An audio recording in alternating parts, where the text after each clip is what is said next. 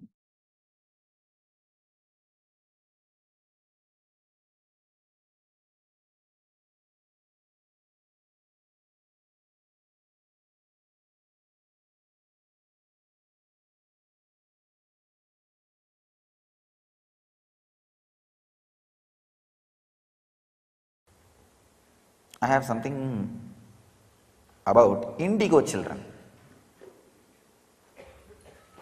so that you understand the super DNA.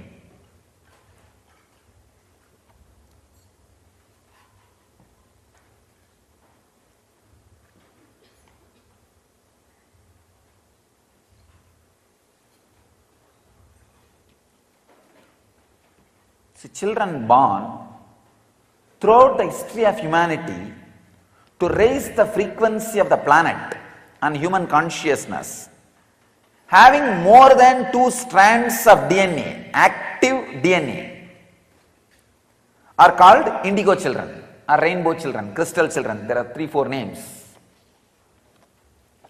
Please understand, throughout the history, the kids are born. When they are taking birth, something extraordinary is in them. And now science is proving clearly more than 2 strands of DNA is active in them. They are called indigo kids, and throughout the history there are references, these indigo kids were there. The core human DNA imprint is built on 12-strand structure, which says human form was designed to embody 12 dimensions of conscious awareness. I always used to talk about these 11 dimensions. The 12th is the Shiva state. We can have our own brand name, Nithyananda state, whatever. Fully awakened, Shiva consciousness. Please understand, these are the Shastra Pramanas, means the eternal truths revealed by modern day rishis. Then I will add my understanding about these 12 strands, human body, and 2 strands being active, more than 2 strands being active in kids, and how it happens.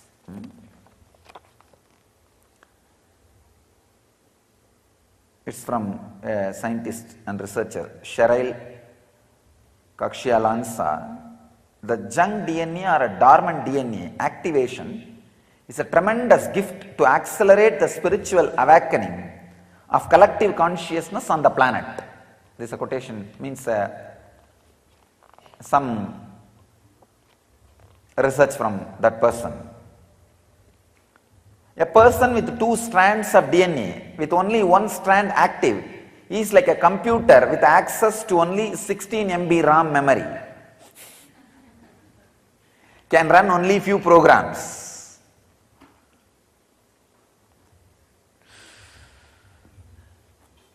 Once the DNA is activated, it's like giving internet connection. You can access anything by intent and intuition. Please understand, these are not my words. These are the collections from different researchers and discoveries. The dormant DNA activation level controls your frequency. Every time when a DNA is activated, you download higher consciousness from soul, identity, and attract people, places, events of similar high frequency. Again, it may look like my words, it is not my words. What I am going to add is my words. These are exact quotations I am reading out from different scientists and people who are specialists in this field, researchers. DNA activation not only has an effect on the individual, but this change will affect the individual's ancestors 3 to 5 generations in the past as well as 3 to 5 generations in the future. This is one of the important revelation in the Sannyas Upanishads. There's a very clear mention. If one person takes sannyas and elevates his consciousness, sannyas is nothing but awakening the different layers of your DNA. It says very clearly, Munned Janmatirkum, Pinned Janmatirkum, Piravikkadan Tirthan, Beramagan, Nittargadan Sannyasi. It's the exact translation I am giving you from the Tamil Vedantic scriptures, like Kaivalya Navanitam and all these literatures. So that says, when somebody takes sannyas and raises his frequency, please understand, not the after 7th generation of you. Don't think only the after 7th generation, not just after 7th generation, before 7th generation, who passed away, who left the body, their frequency is raised. In Vedic tradition, there is a story called Bhagirata story. His ancestors were cursed by a rishi, Kapila only, who is the father of our tradition, Nirvaniya Kada. Kapil was disturbed by these guys, so he cursed them, and they all became ashes. He did not even curse actually, he opened the eyes, the power of his eyes, and the karma they did burnt them completely. So, in his generation, the 3rd generation person was in their generation, 3rd was the Bhagirata. So what to do? What is the way to liberate them? They all have become just heap of ash. The only way for liberating them is bringing Ganga and sprinkling that water on them. Means that raising their consciousness through the Amrita, nectar, the spiritual nectar. And he does tapas, brings the Ganga to planet Earth, means infusing consciousness into their dead DNA structure. Please understand, infusing consciousness into the dead DNA structure was a science available in Indian tradition. In Chennai, Mylapore, there was a Chettiar girl, Pumbavai. She died in the snake bite. So her remains, relics was preserved by her father in a pot. So Trinyana Sambandar, a great saint who knows the science of DNA. Among the modern day saints, modern day means, sorry, I should not use the word modern day, among the recent day saints, in the Vedic tradition, 1000 years means recent days. The recent day saints, this Jnana Sambandar and Tirunavukkarasar, these two have shown physically the science of DNA in their life, doing miracles. That they showed that they had a power over a DNA structure. He gave life. He infused consciousness into the DNA and liberated her. So, the same thing Bhagirata did. Please understand, when you raise the frequency of your DNA, you can connect with 7th generation wherever, whatever state they are in. If they already taken new birth, you can elevate them. I tell you, many of you guys have come to me because your sons have raised their frequency. Your 2 generation before son has raised his frequency. So suddenly, for no reason, you feel connected to me. Because he raised his frequency, your frequency is raised. And you do not even know why you decided to come and be with a Swami. Sometimes you can think your background and what you are doing now is completely unconnected. Understand? 2 generations before, the sons or daughters you gave birth, somebody has raised their frequency. That is having effect on you. One more thing, I always tell people, whenever their parents or somebody passes away in the family, I tell them, don't suffer. If you suffer, you will stop their journey, further journey. You will not give them beautiful farewell. Because whether you like it or not, want it or not, our biomemories and DNAs are interconnected. Thoroughly interconnected. Thoroughly interconnected. Our biomemories and DNAs are interconnected. You can see. I have seen in my experience many times with many disciples. If the father or mother passed away, even though they are not physically attached, psychologically attached, suddenly physically they will be down. And the suffering and pain will be there. Because the biomemory is down. Biomemory is down. So, if you elevate your consciousness, naturally like Bhagirata, you will infuse life into the DNA structure of your ancestors and raise their very frequency. If they are in Pitruloka, you will promote them to a higher level.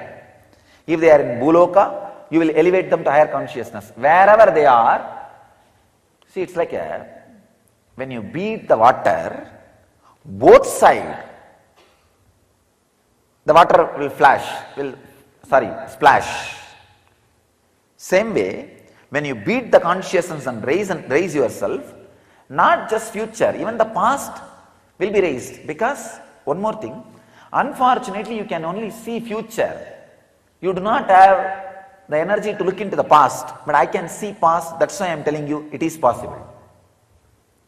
It is possible. It is just possible.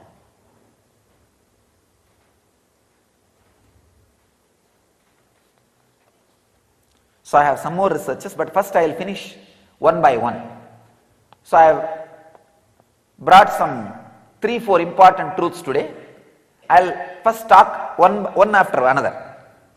First thing, children born throughout the history of humanity to raise the frequency of the planet that have more than 2 strands of active DNA. They are called indigo children. Fortunately,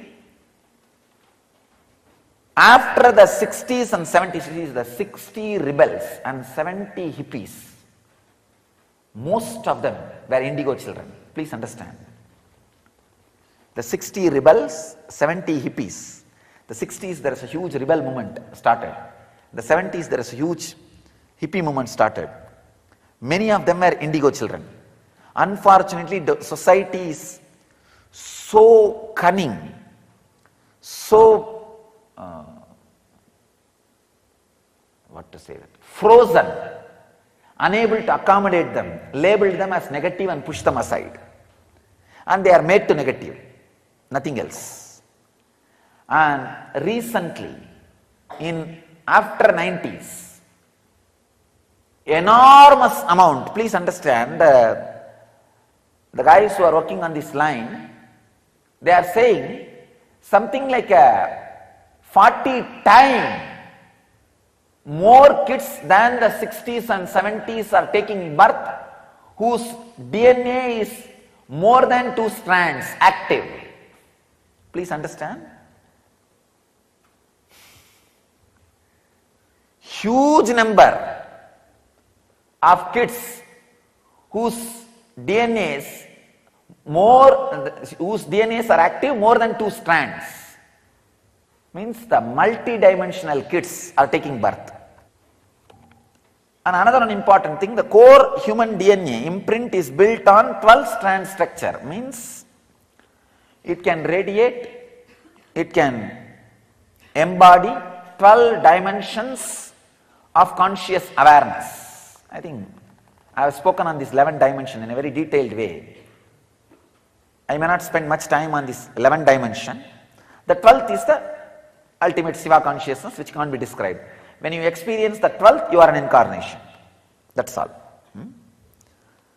So, there's a second truth. I want you to know the third truth is, I think I already read out, the person with 2 strands of DNA is only with a 16 MB RAM memory. And the DNA structure is activated. Once the DNA is activated, it's like giving internet connection. You can access anything by intent and intuition.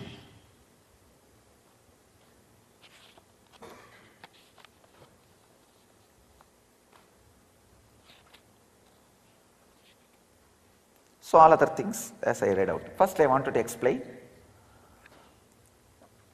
how to, because that is my unique thing. How to activate more than one DNA strand in you. Because most of the human beings have only one DNA activation. When you become a seeker, ready to take the risk of renouncing the sensual pleasure for something which you don't understand, the second DNA gets awakened. Second strand DNA gets awakened. Practically all of you, second strand DNA gets awakened. Because even for 1 month, if you have just 2 meals and taking bath twice a day and not having sex for something which you are not really tangible enough now. See, at least none of you have any tangible idea why you are doing that. Maybe you have that trust over Apta Pramana. Oh, if this guy is enlightened and this is what enlightenment, I would like to have it. That's all. That's all is the reason why you are eating twice a day and taking bath twice a day and abstaining from the sex and abstaining from all pleasures and everything. So this proves very clearly your second strand DNA is already awakened. How to awaken the next level strand DNAs? Understand?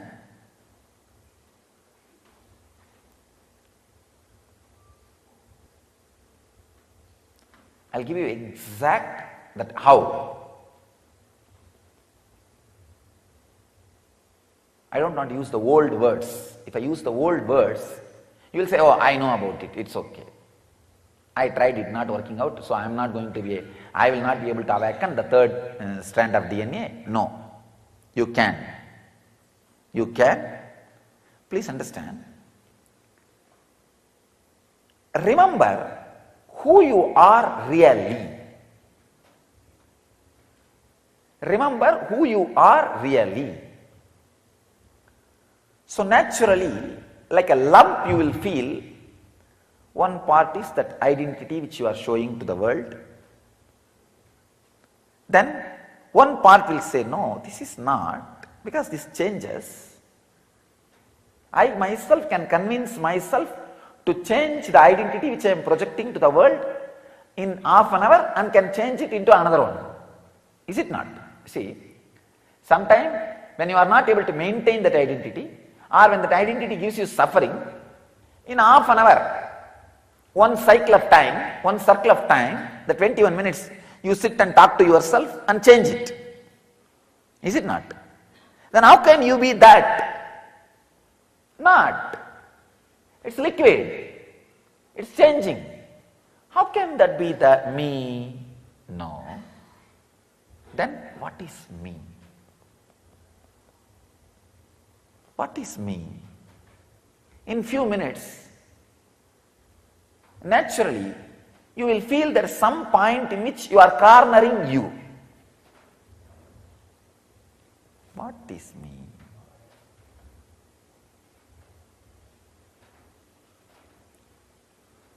A kind of a silent awareness for a few seconds. Then what will happen? Because you are not able to be in the pressure of cornering you, it just gets bumped. It goes away to some subject or object, or it goes away something, and this idea gets lost. Means the third DNA, third strand DNA you are touching, but it is kicking you back. Hey, get out, don't come here. I am not interested in waking up now. I want to sleep a little more time. That is where you need seeking. Telling, no. I am not just going to build my body, I am going to build my DNA structure. I tell you, with seeking, do weightlifting. That will get into your DNA structure. With awareness, when you lift the weight, feel the tremendous pressure, not pain. Understand, when you are with awareness, it will never be a pain. It can only be called as pressure on your muscles. and system. With that heavy pressure, but decide, no. I feel by this lifting, I'll change my DNA structure because Swamiji has told, I am going to do that.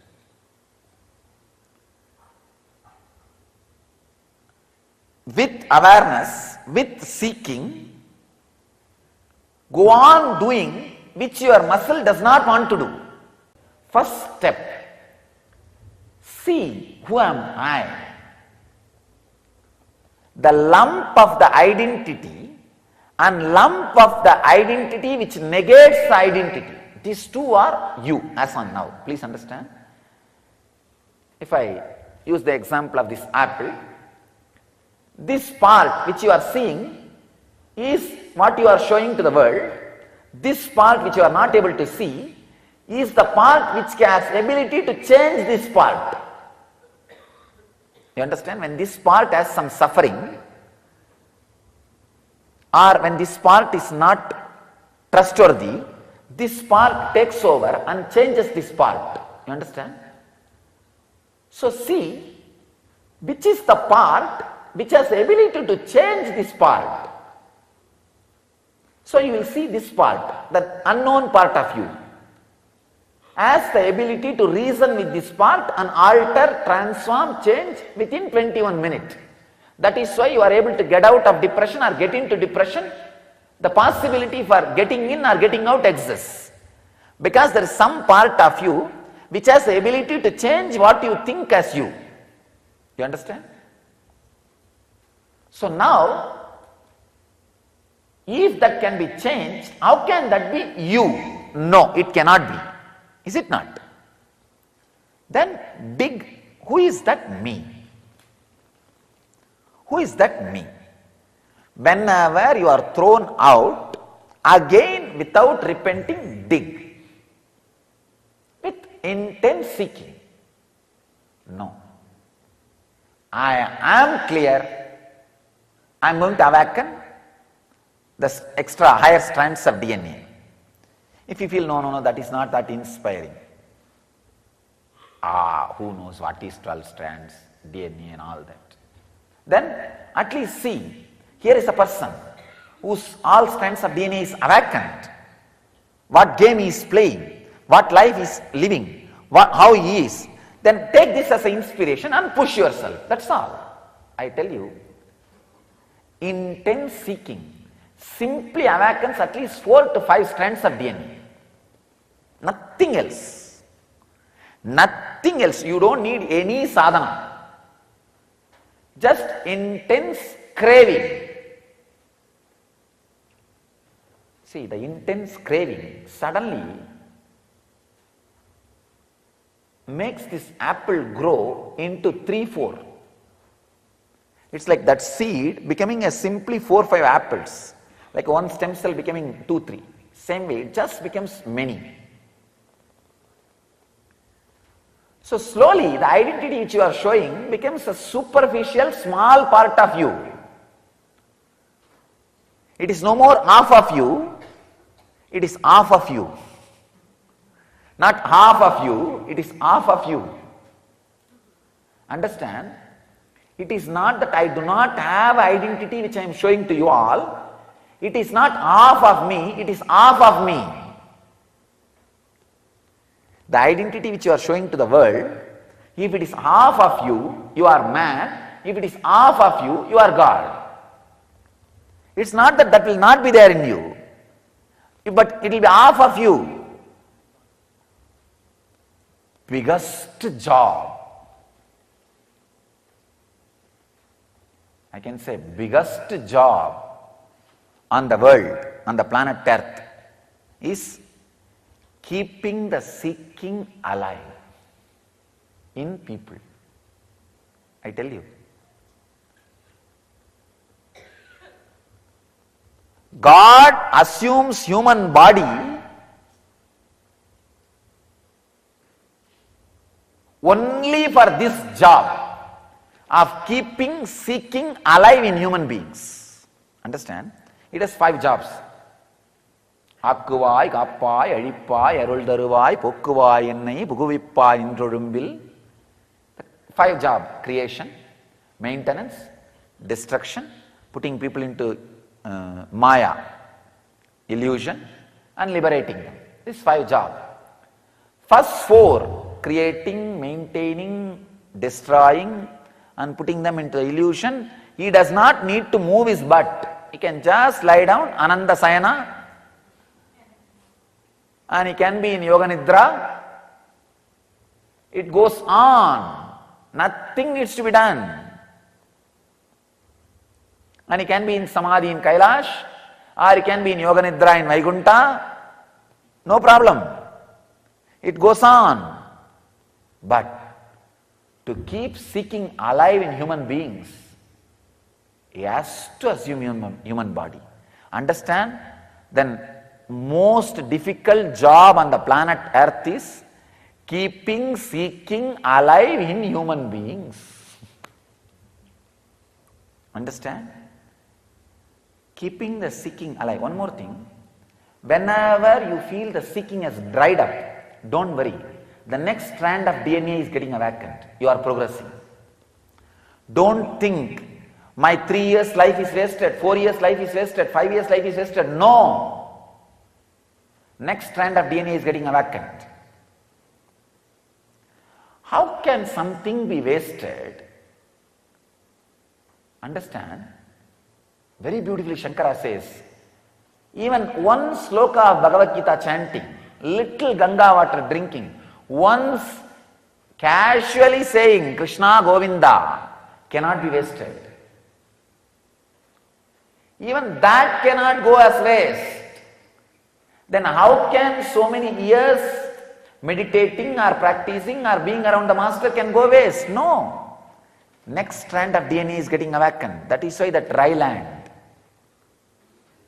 That is why the dry scene.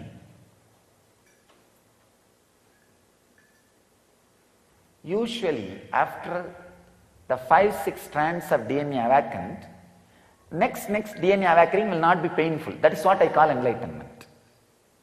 You understand? Usually for a normal man, I can say 6 strands of DNA. But till the 6 strands of DNA, when you cross every strand, you will always look back. Means, oh, am I doing right or wrong? It's painful. I think I am wasting time. Why not get married and suffer? Sorry, get married and be happy. At least when you think, that's what you think. Or why not do this? Why not do that? It's almost like you are being pushed to the wall.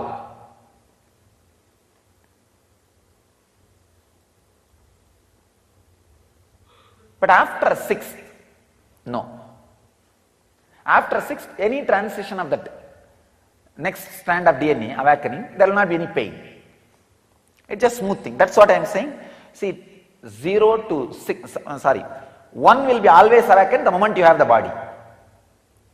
And the second will be awakened the moment you start seeking. And the 2nd to 6th is enlightenment period. The 6th to 12th is the incarnation period. By the time the 12th is awakened, you are an incarnation. And one more thing, after the 12th is awakened, there are hundreds of new layers opens up. That is what, the new layers when it opens up, that is what is Purnavatara. Means that so many different truths and revelations constantly being revealed to the world. Constantly being shared to the world. So the essence is 3 things.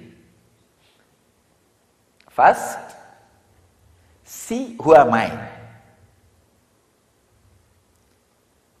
The personality which can be changed is not you. So dig, then who am I? When you feel you are hitting the dead end or suffocation, increase the seeking, intensity, passion, and look again. When I say again and again and again and again, till you awaken the next strand of DNA, next strand of DNA, next strand of DNA.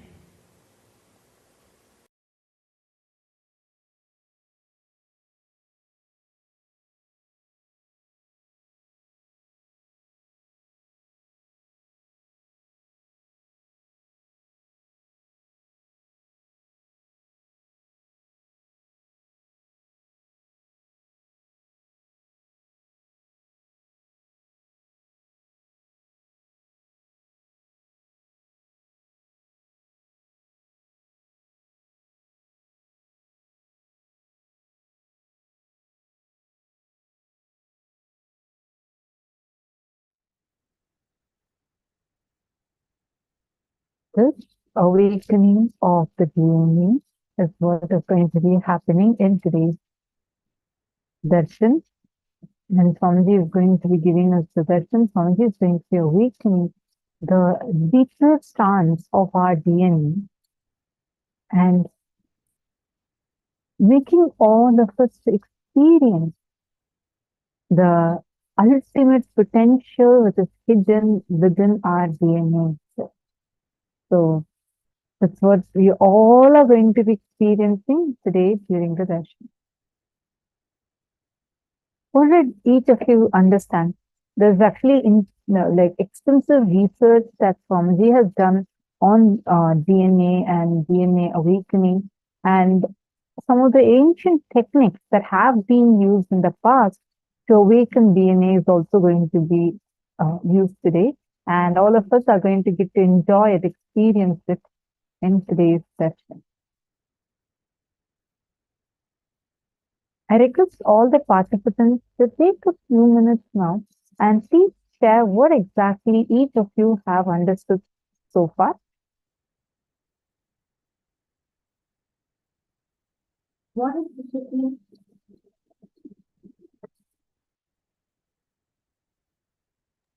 What did each of you understand in terms of DNA and identity? Swamiji explained a very, very important aspect of identity. What makes us Purna Avatara, the awakening of the 12 strands of the DNA, and what our identity is and how seeking will enable us. Just asking or trying to seek for the source of the I, the identity in us, will awaken us to that highest experience. See, all of us have this junk DNA and the Jivatman DNA in us.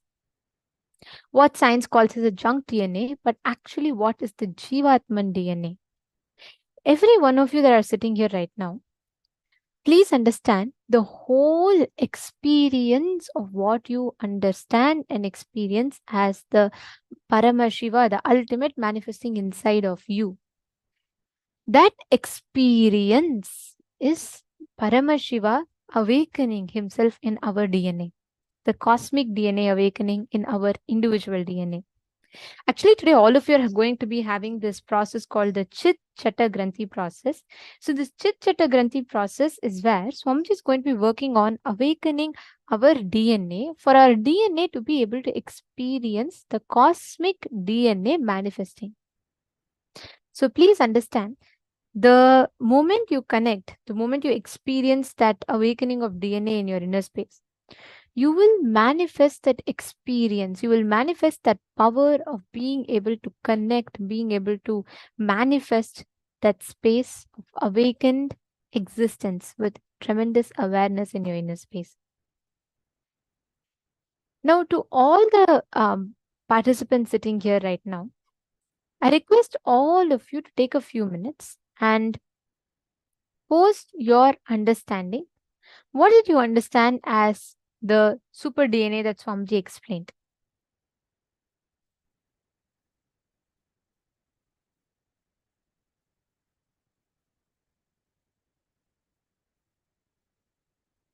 Please post whatever you understood as a super DNA. Swamiji explained what super DNA is, right? So I request each of you to take a few minutes and post.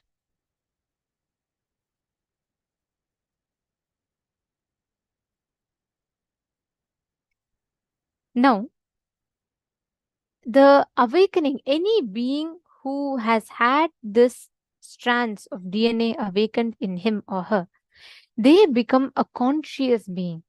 They start manifesting this experience or existence more consciously. Understanding that super DNA awakening in us is what is going to be happening through today's initiation for all of us.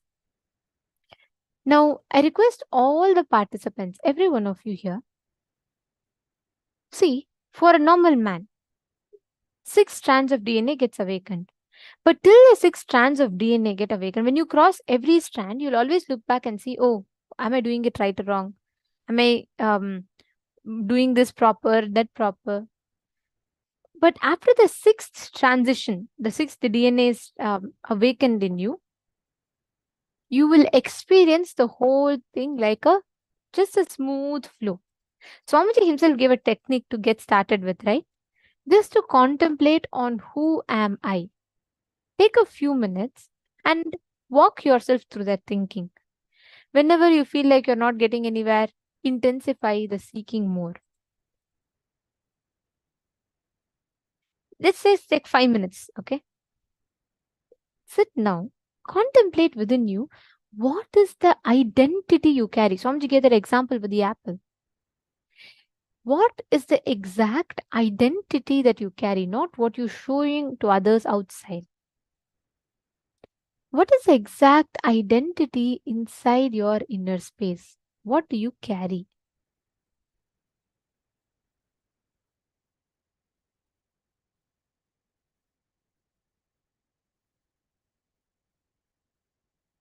Take a few minutes.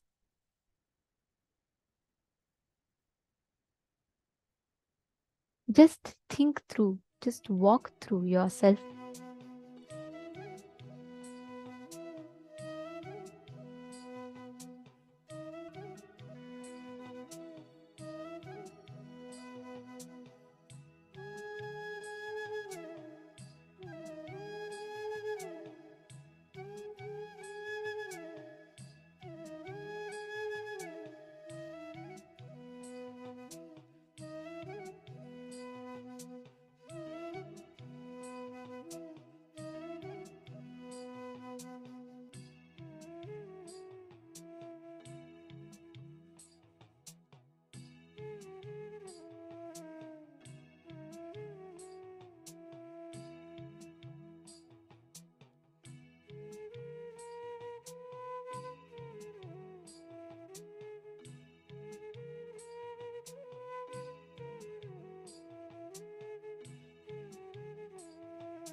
Slowly, please relax.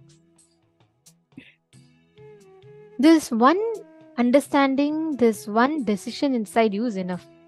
This itself, see, when that constant seeking is there in the inner space, right? Automatically you start manifesting that as an experience in you.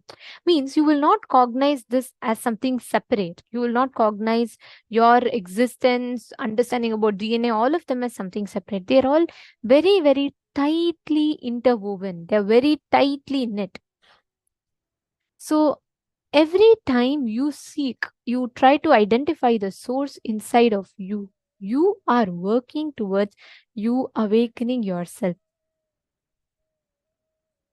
Anything that can be changed is not you. Beyond all of that, you will have the exact source inside of you. That source is you. Okay, now we're going to be manifesting a very, very nice power. I request every one of you. So we manifested the fire element, we manifested the wind element. So we're going to be manifesting in this round also the wind element, but actually you're going to be playing with it. I'll tell you all how.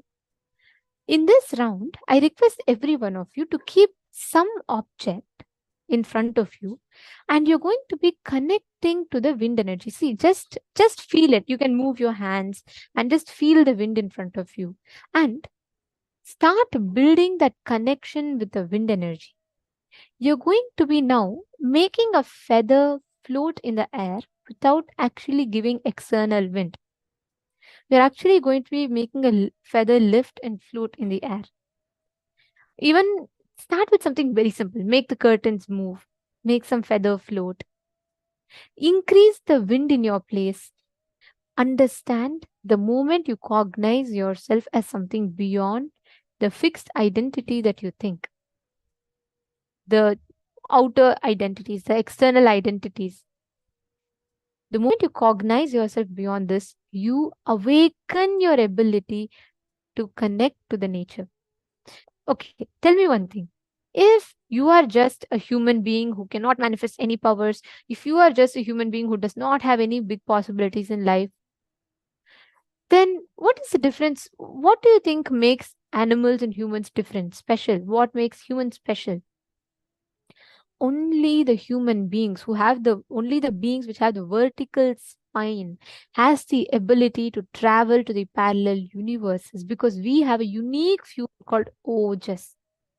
That ojas in our spine accelerates our existence to expand to the higher dimensions or higher lokas. That is why it's easier for human beings to manifest powers as opposed to animals. Animals can also manifest, but it's just that it's easier for human beings.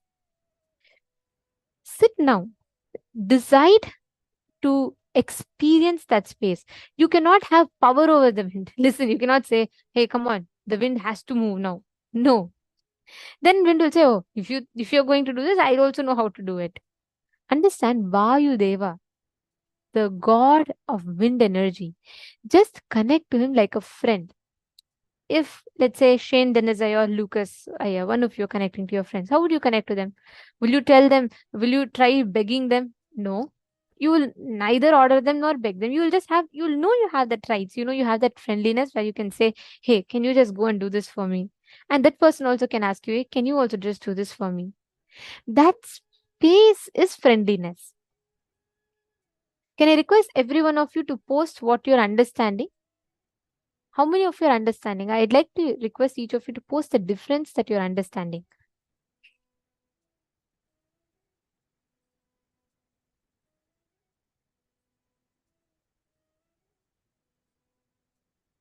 Can I request every one of you to understand? Okay, my Tatiana Hughes is asking, Ma, can you confirm please for regular person how many strands of DNA is awakened? And for indigo kids, many hippies in the 70s were indigo kids. Very sad that most of them got drug or alcohol because of the negativity of the society influence. Okay, Seema, for regular person, for actually right now for us only 2 strands of our DNA is completely active. And Swamiji said 6 strands is possible by human effort itself. But beyond the sixth strands is what is permanent, which awakens, which leads us to the 12th strands makes us incarnation complete.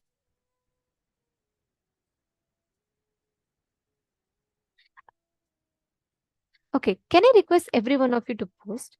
How do you think, what is the exact technique to manifest power over the wind element?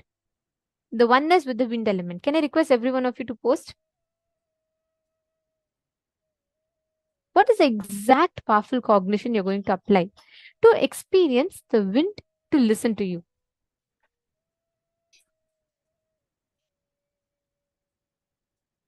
Friendliness, that's right.